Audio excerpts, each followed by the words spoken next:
we've been doing this now for like 10 years, nearly 10 years.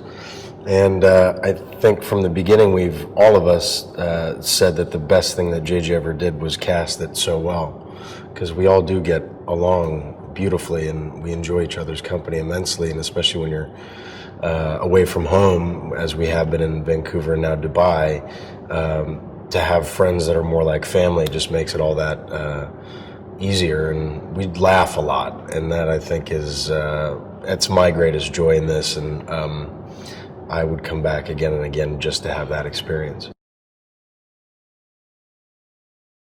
You need to have someone who's adept at describing what these huge action sequences are going to look like that you can't really see even when they give you a previs, which is the kind of animated version of the action sequences before they come together in the final cut. And Justin does all of those, and he comes from the Fast and Furious world where the movies are even bigger and louder and crazier. And in 2015, when you make these big tentpole films, they have to be action heavy, and you want someone who's adept at that. But also, just like JJ, he comes from a much smaller filmmaking world, and he started in the independents and got kind of birthed through Sundance. So again, the kind of wonderful combination is JJ brought to it someone who's very character and story oriented, but someone who can also handle the big stuff. I have more fun doing the comedy, I think, than the action, and Simon is a comedian, and so we have a ball trying to come up with as funny stuff as we can. This experience has been ironically almost like like Dad left the building and all the kids are running the asylum, and the collaboration has been on a whole different level on this film, which has been a true blessing and something I think we've all really enjoyed. And we all know each other so well, and there's such a lack of ego and pretension within this group that in a given scene, if a line doesn't work, I'll cut my line or I'll give someone else my line, or we just try to figure out what works best. And it's very expedient and very much without drama, and that has a lot to do, with Justin and also with the writing team behind it between Doug and Simon.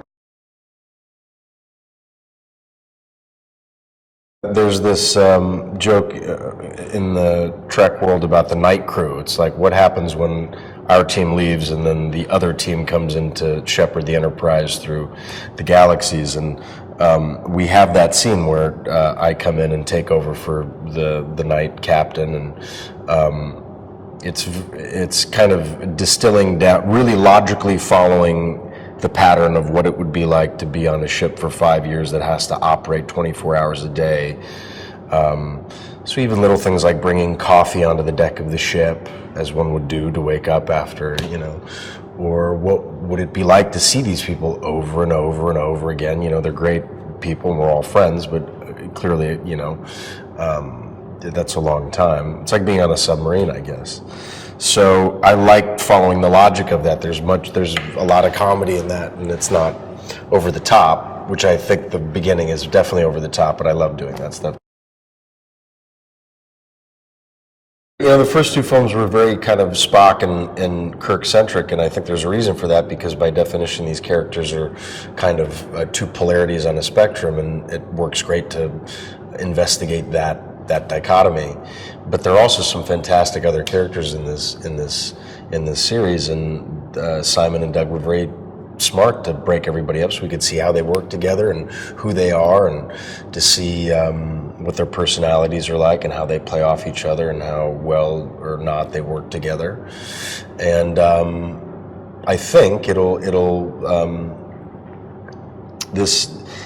it's called Star Trek. It's not called Captain Kirk or Spock. It's Star Trek. It's about a family. This is the family. So I, as a viewer, would want to see everything about this family that I could, and hopefully now in our third film, and hopefully we've been creating a new audience and bringing an audience from old. We're further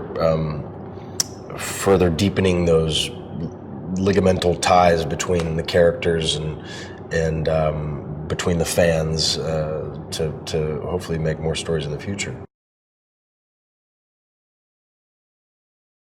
I love Idris. He's a sweet, for such a strong kind of masculine-looking guy. A very sweet, gentle heart. He's got a very kind of soft quality to him that I love. He's very gentle, and so it was great to be able to talk to him about his thoughts about the character and why these two characters found each other and what they were battling and what they were exposing in one another.